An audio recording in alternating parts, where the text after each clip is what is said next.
Welcome, welcome, welcome. I'd like to start our practice today with a sentiment of loving kindness, metta, as a way of really solidifying our motivation for being here today. One of the things that we endeavor to do in the Spokane Sangha is not only think about our relationship to habit energy, negative habit energy specifically, which can manifest in many, many different forms, not only the misuse and abuse of substances. Habit energy has all kinds of expressions. And from the Buddhist perspective, we feel a calling and an invitation and even a devotion to look at all of it with a friendly, settled, curious gaze. And so that is really the foundation of our motivation here, to really take a gentle look at who we are as human beings, what we aspire to do, and how we can marry our spiritual practice to support and enhance our human beingness. So I'm going to invite the chime to sing and share with you a beautiful sentiment of loving kindness.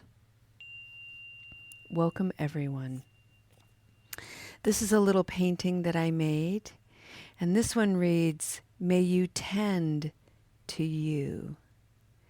May you tend to you." I'd also like to share with you a beautiful drawing offered to the Spokane Sangha by our wonderful friend Gavin, who gave this to me this morning for us. This was drawn during one of our practices, and I love this image. Look at that. So we've got this beautiful Buddha, we've got a moon, reminding us of a beautiful celestial gaze. You've got the wonderful trees, the lungs of this grand earth, and then you've got this volcano in the background as this solid form that can also blow its top and aerate and ventilate its fire and heat. And one of the things about volcanoes is, as destructive as they also, after time and settling and partnering with the other elements of the earth and air and cosmos, they create some of the most fertile lands. And this has been happening over millions and millions and millions of years. So this beautiful image, let me keep it up here so you can continue to see it, is a wonderful metaphor for our own minds and hearts. And I'd like to invite you to take this image into your imagination. Close your eyes if that feels comfortable to you, and turn your gaze inward at your own inner volcano, your own inner capacity to erupt, your own inner capacity to have currents of heat moving and coursing through the mind-body stream. And I'd like to put this in the context of our nervous system. As I mentioned yesterday, I wanted to talk very specifically about our physiology. We are governed by a nervous system. And the nervous system, as I understand it, is divided in two forms. Something called the sympathetic nervous system. And the sympathetic nervous system is all about reactivity. And it reacts to life circumstances, experiences. So for instance, when we're out and about and we have a suspicion, maybe a little worry that we're being followed, the body doesn't feel safe, the mind doesn't feel safe, that's the sympathetic system, nervous system acting up. It's asking us to grow eyes on the back of our heads, pay attention, wake up, look around. That's your sympathetic nervous system, keeping you safe, keeping you on guard. That's our body's natural warning system. The other aspect to our physiology and our biology is something called the parasympathetic nervous system, and this is all about rest and restoration. This is the body's way to settle down, calm down. The number one most efficient way to address the parasympathetic nervous system is to breathe.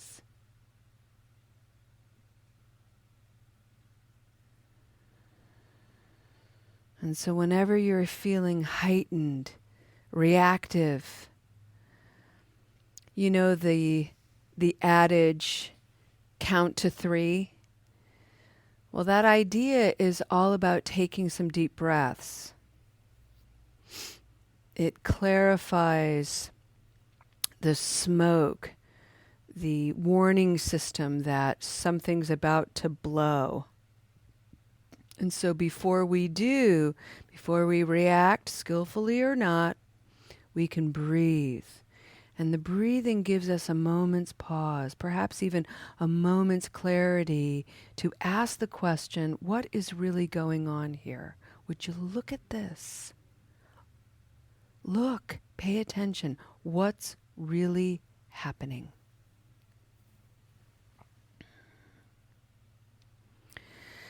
So let's go into this in a little more detail. And the reason why I'm emphasizing our practice today on this is because I've been hearing recently a lot of people, including one of my own children, who has expressed a worry about the other shoe dropping. Things are going really well, and she's just waiting for the next thing to go bad. And it feels kind of heartless to tell her, well, it's going to. You're not wrong.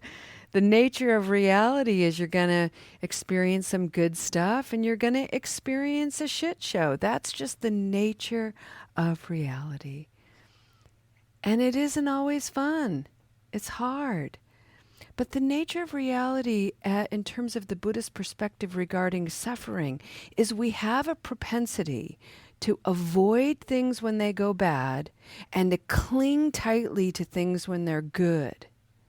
And both actions create suffering. Why? Because they create a spiritual dam that inhibits us from flowing, that inhibits the fluency and fluidity and suppleness to be able to go from one to the next. It's good, I'm having a good moment. Whoops, I just tripped and I fell and I was embarrassed. There I go again, I'm okay. Uh-oh, not so great in this moment. Up and down and up and down. And with practice, what happens is the ups aren't so severe and the downs aren't so severe, so that we find a middle way, a fluidity, a flow that can weather the ups and downs, the ins and outs, the waxes and wanes with more ease, and I think even more importantly, with more curiosity. Wow, would you look at this?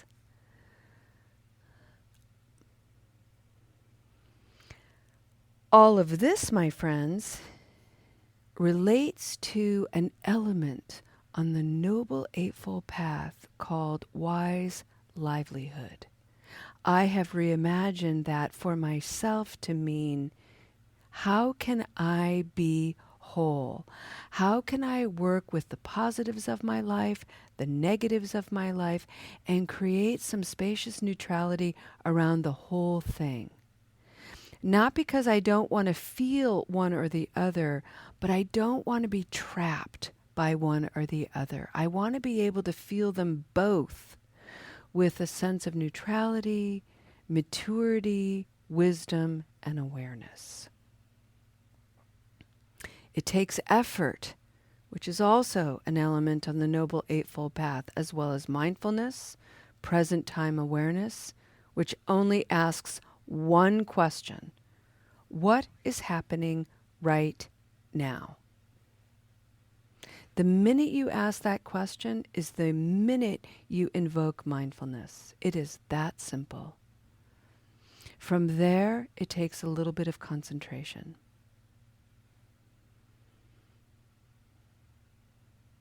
A willingness to look.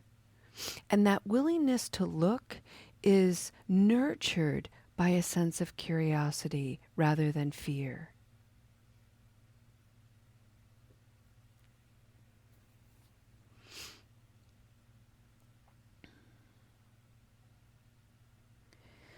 I'd like to bring you back to the sympathetic nervous system that's on guard.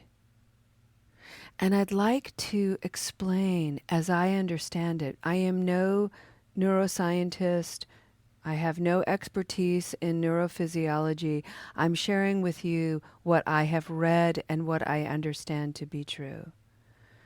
The sympathetic nervous system in each of us, in every single human being alive today, and in every single human being for thousands of years, is defined by three things. The first is something called alarm. Something has captured your attention. Something has captured your awareness. A flicker in the mind's eye. Pay attention. Something's up. Something doesn't smell right. Something doesn't feel right. This is the body's alarm system, warning system. And all you have to do is look at the natural world and notice other living beings. Other mammals are great examples. Deer, dogs, quail.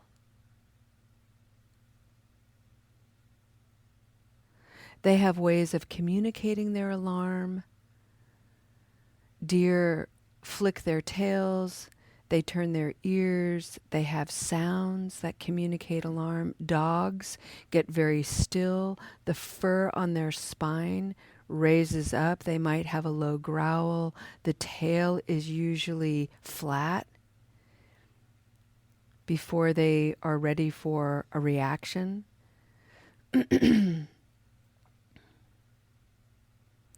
And I find it really interesting when I examine my own alarm responses, how I have a tendency to entertain an apologetic stance, like something's wrong with me if I don't trust someone or a situation. I immediately turn on myself sometimes. It's like, oh, I'm sorry, I'm thinking this about you. I'm judging you in this way. My dogs never apologize. If somebody doesn't pass the sniff test, they let that other person know, and they will keep them off my farm. And I love them about that, for that. My alarm system in my body keeps me safe. But because I have this propensity to deny it, apologize for it, I actually don't ever really learn about it. And so what ends up happening is I activate another part of my sympathetic nervous system, which is called resistance. I deny it. I make excuses. I don't trust it. And so I stay in this perpetual state of alarm that I don't fully understand, and therefore I don't know how to alleviate.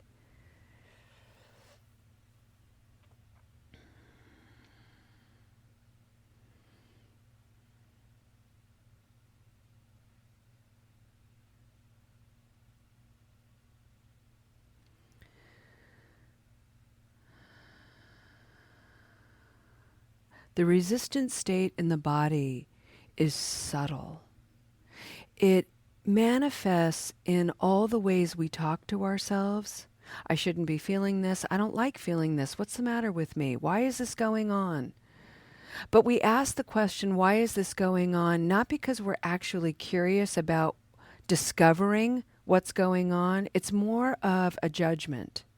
Why is this going on? This wouldn't be going on if I was a more practiced person, if I was more skillful, if I was less anxious, if I wasn't such a worrywart, blah, blah, blah.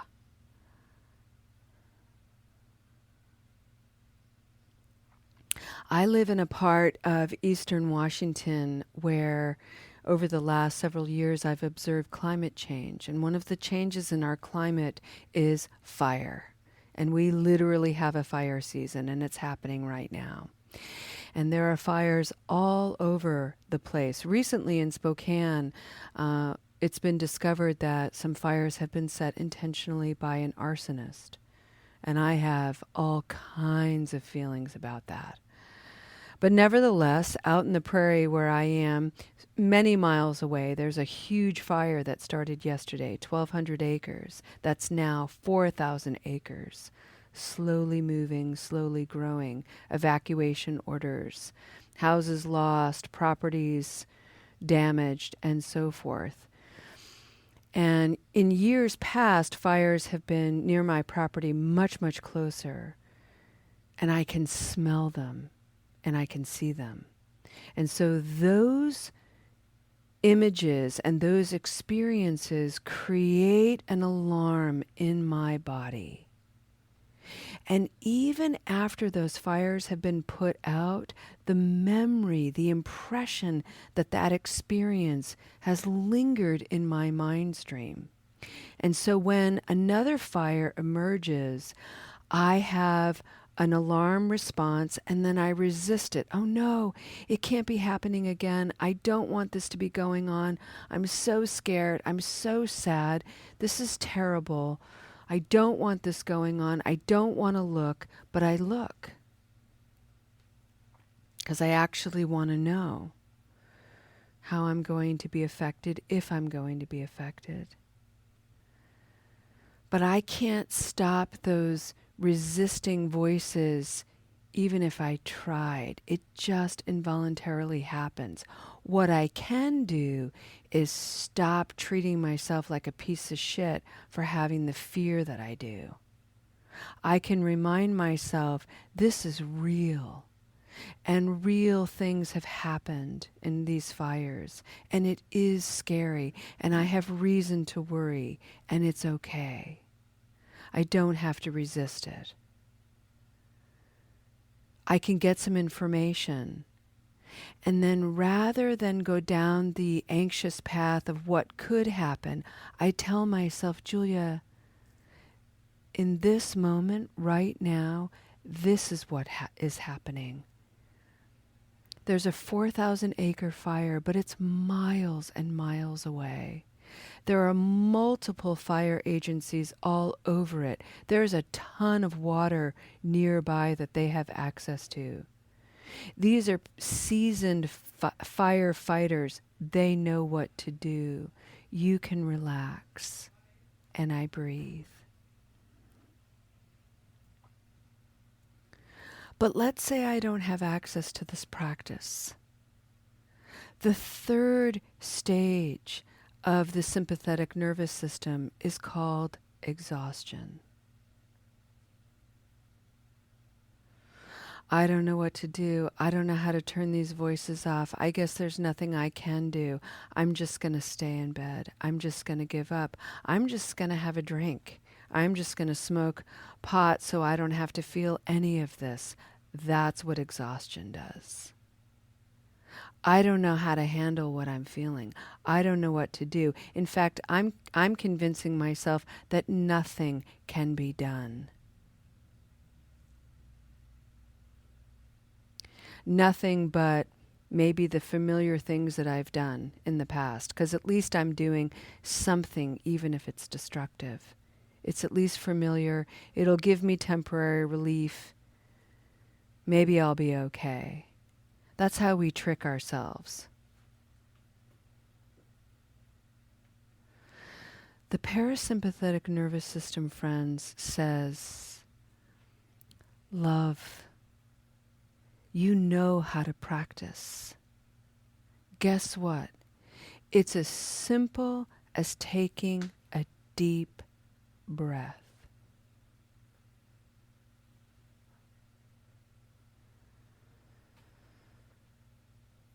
Julia, darling, that's what I say to myself. Julia, darling, fire is a real thing, and you feel what's happened to other people. It's terrifying. You have every reason to be alarmed.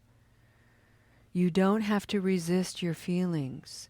You don't have to deny that they're there. Feel into the fear. Feel it. It's not okay. And yet you, Julia, are okay. Breathe. You're strong. You're fearless. You can face this. You don't have to obsess about it. You don't have to eat cake over it. You don't have to have a drink about it. You don't have to take a nap. You can look at the data and you can see for yourself in this moment, you, Julia darling, are okay.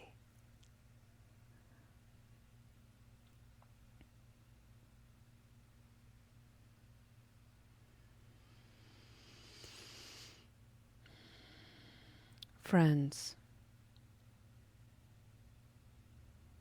the other shoe is going to drop. It's why we have two.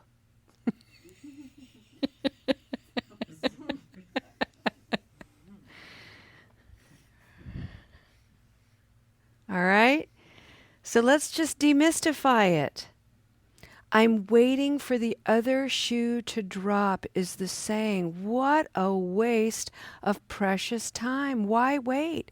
Go find your other shoe and drop it. Just ritualize it. Oh my God, look at all this worry about the other shoe dropping. I'm just going to drop my other shoe, literally. And remind myself, I'm okay. Breathing in. Everything is going well, and my nervous system doesn't trust this. Breathing out, I'm okay. I can trust that. Breathing in, I have anxiety arising and exploding like a volcano. Breathing out, I am okay. Breathing in, I don't feel okay. Breathing out, and I'm okay. Over and over and over again.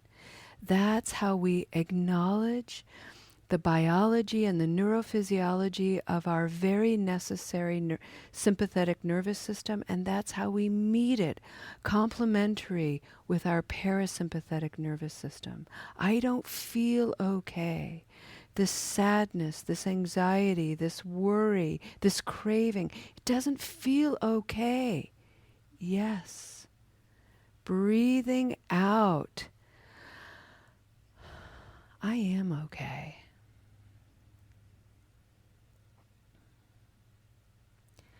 I am okay. In this moment, I am okay.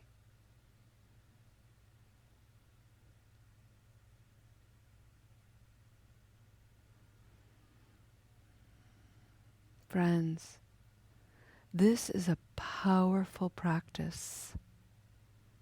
Powerful. And your practice will change your presence. And your presence will help change others and invite them to practice. That's how this works.